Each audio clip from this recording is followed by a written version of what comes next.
Hey everyone, Daniel here. I am downtown at Central Fire and we have quite the journey planned today. We're going to go up and meet with Chief Carlston and learn a little bit about the men and women here and what they do at Fire.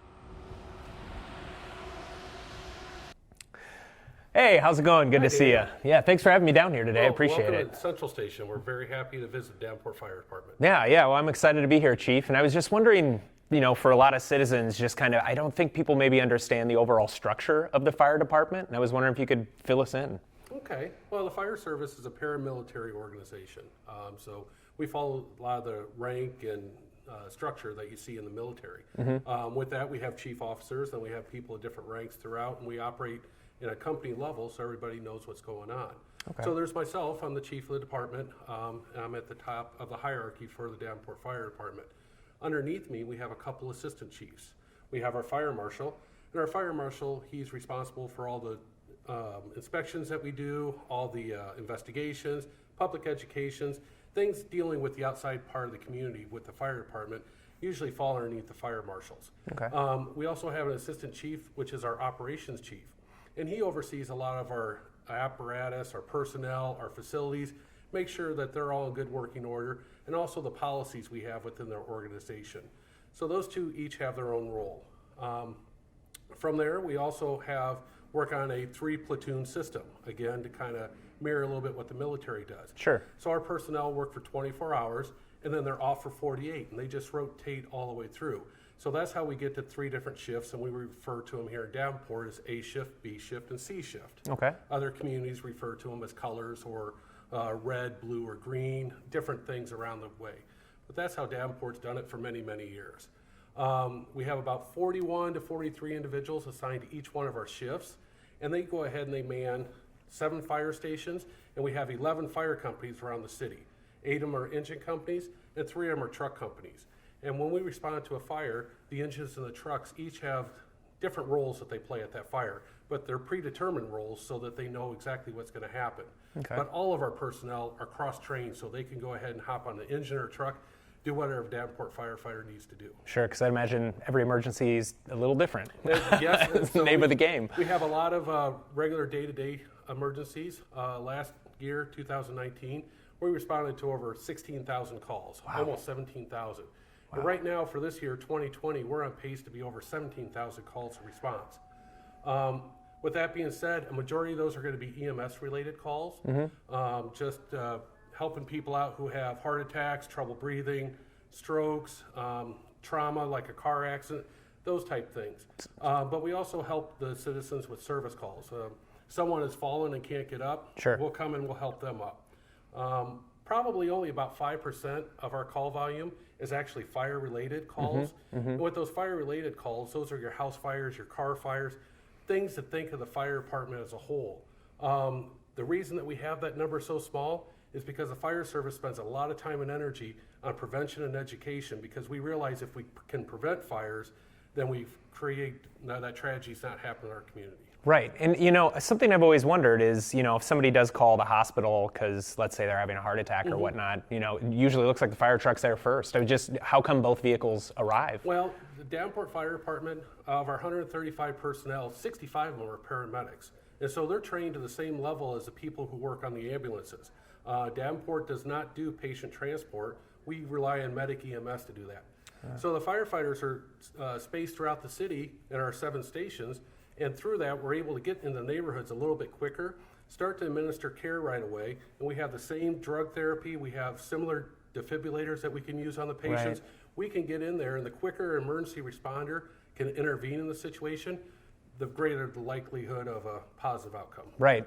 Well, and then another thing, you know, I run the junior theater program here in town, and when the fire company comes over and does a walkthrough of the facility, they always show up in the truck. Yeah. And I'm always thinking, why bring the truck? So I was just curious. It seems like is it just PR or is it more than that? No, our commercial business inspections that we go out and visit the businesses in our community, we have about 3,800 of those that we do. Wow, and we use our on-duty crews that are actually working a 24-hour shift to move back and forth and do that. And the reason we send those crews in there is, one, we want to check for any life safety hazards, check for any fire hazards in the building, like in the junior theater. Sure. But we also want to make sure that the men and women in the department know the layout of that building. The junior theater is a good example because from time to time you change the structure of what's going on in there, and if they have to go in there in the middle of the night, they need to know where the utility shutoffs are, where the access points are to get in and out of that building, and just a general layout of the facility so that it's for everyone's safety and they have a better idea how we can put that fire out or help someone in time of need. Right, and I know one thing we do at the end of every night to help fire out is always make sure our walkways and cross spaces are clear in case of an emergency. Yep. So we really appreciate that, and another big thing that the community can help us out is make sure that it's well addressed. Sure. Because if we try to show up late at night, having that address on a building, whether it's a home or a business, it really helps us out to locate exactly where we're going. Cool. Yeah, that makes sense. So it's fall, and everybody likes to have fires and get together, especially right now, be outside. But can you burn leaves in Davenport, or can you have bonfires? What's sort of the regulation of just kind of having a fire at home? Yes and no. Davenport has an ordinance that says that you cannot burn leaves, grass, construction material, garbage. All those things you cannot burn at all within the city of Davenport. You are allowed to have cooking fires and recreational fires. So a cooking fire like your grill that you would have to cook dinner on, or a recreational fire, a little bonfire you could have. But even with that bonfire, you still have to make sure there's some restrictions with that. Sure. One, we can't use construction material, the 2x4s that are laying in the garage, we can't use those. We have to use just wood products to burn. We also have to make sure it's a competent person's nearby all the time. We don't want to leave the kids out there by themselves or leave it unattended. We also make sure that there's a method to extinguish the fire. If it starts to grow too big, then you want to make sure that we can put it out. And that's either with a garden hose or with a water extinguisher. Want to make sure we keep the fire small. It needs to be less than 4 foot tall, and it has to be more than 25 feet away from any structures or exposures because we don't want to have anything else catch fire. Sure. And what's the big deal about burning leaves? Why is that? Leaves tend to produce a little bit more smoke, just like your grass leaves. Sure. With that smoke, it creates a little bit more of an irritant to the neighbor. So where you may enjoy your bonfire, your neighbor next door may have the windows open and they don't. And so we just have to be good neighbors for everyone in our community. Sure. So you mentioned a bit about fire prevention. I have a 2 and a 4-year-old at home, so obviously prevention is probably pretty important, but I'm guessing you speak more than just to little kids, just what all the prevention efforts you do through the department. At Davenport Fire, we're a proud organization that we spend a lot of time and efforts into prevention and education of our community when it comes to fire safety. Just to give you an example, in 2019, we responded to almost 40 school talks where we saw kids in schools and daycares. We installed over 20 smoke detectors in homes that needed to have smoke detectors. And if we find someone in the community that needs to have that smoke detector, they can go ahead and find that on the City of Davenport's webpage, fill out a basic form, and it'll get sent to our public education officer, and he'll go ahead and get that taken care of. We do fire extinguisher training, we do car seat checks. We're out in the community a lot. Probably have seen us out at the fair, you've seen us at the BIX, all these larger events. And so we probably have over 15,000 contacts with citizens every year just in our education and prevention. So really, if someone has a question, they shouldn't hesitate to reach out to our fire department about anything? No, that's one of our main parts of our mission is the education and the prevention. Because if we do a great job in that part, we don't have to worry about the response aspect. And when we have to do the response, then usually it's a bad day for someone in our community. Right. So you mentioned earlier that the ambulance might accompany the fire truck to a response of an emergency, but I know sometimes there are other vehicles or other agencies involved, and I was just curious, in an emergency, who all might show up? The fire service, we really rely a lot on teamwork. And so with that teamwork, not only within the fire service, with our department, but with a lot of other agencies we work with on a daily basis. One may be the police department. If there's an auto accident, we need to have the police department there to help manage traffic, and also they work on the investigation aspect side of that. If we go to an EMS call, we need to have the people get to the hospital, and so we work closely with Medic EMS. Medic EMS is our transporting agency here locally, but if someone's in a critical condition, it's not uncommon for our firefighters to ride along and still help with patient care until we actually get them to the doctors in the emergency room. Some of our other partners are the water company. You might find it kind of unique that the fire hydrants are not the City of Davenport's property, but they're actually property of Iowa American Water. Didn't know that. And so they actually maintain them, they test them for us on an annual basis, but we have an agreement with them that if we have an emergency, we can go ahead and hook up to the hydrants and use it to keep our community safe. Another big one that we have is just recently, we started a automatic aid agreement with Bettendorf Fire. With that automatic aid agreement, what that says is if there's a structure fire call in either the city of Bettendorf or a portion of Davenport, then we will go ahead and we'll share services so that we can try to get enough individuals there to actually put the fire out and keep everyone safe. It worked out to be a real good partnership for both communities because our number one concern is the safety of our citizens. So the quicker we put that fire out, the better it is for everybody.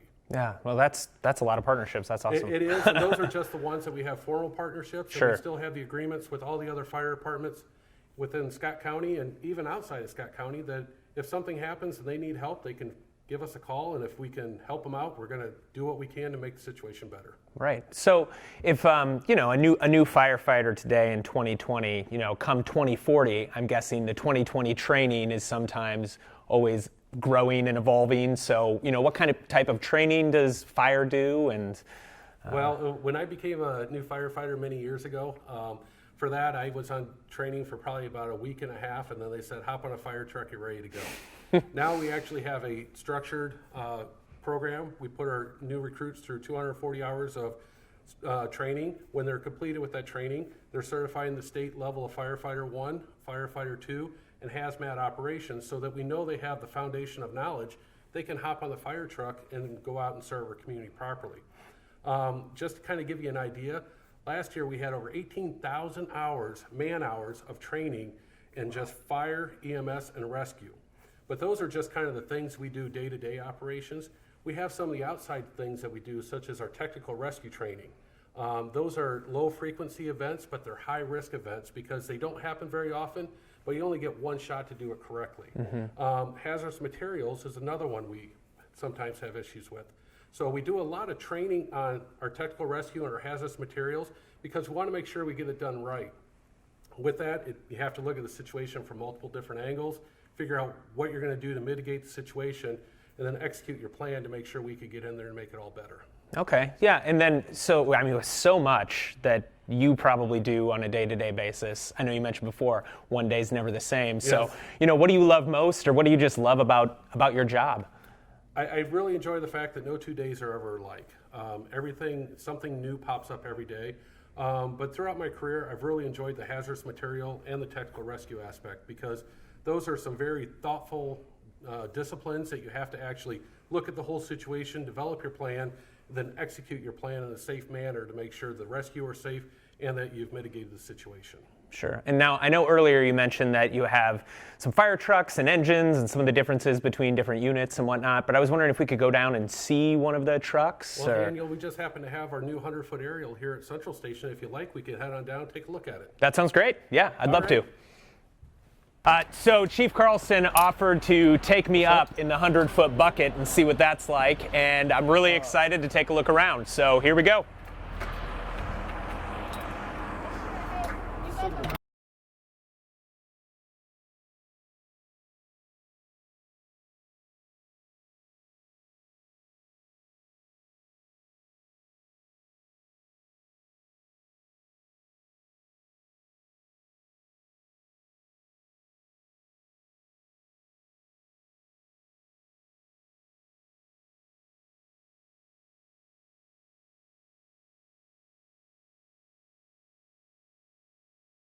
So we're here close to fully extended on the 100-foot truck, and beautiful view behind us of Centennial and of course downtown Davenport that our men and women of the fire department serve.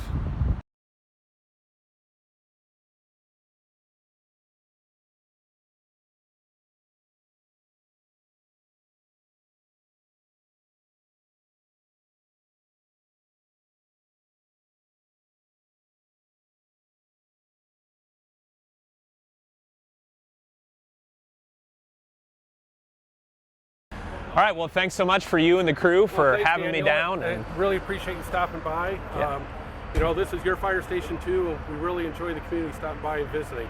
Right now with the COVID, we're kind of constricted of what we can do and how many tours we can have, but please feel free to stop by with your family once we're all done with this, and we'll show you around. Sounds great. Looking forward to it.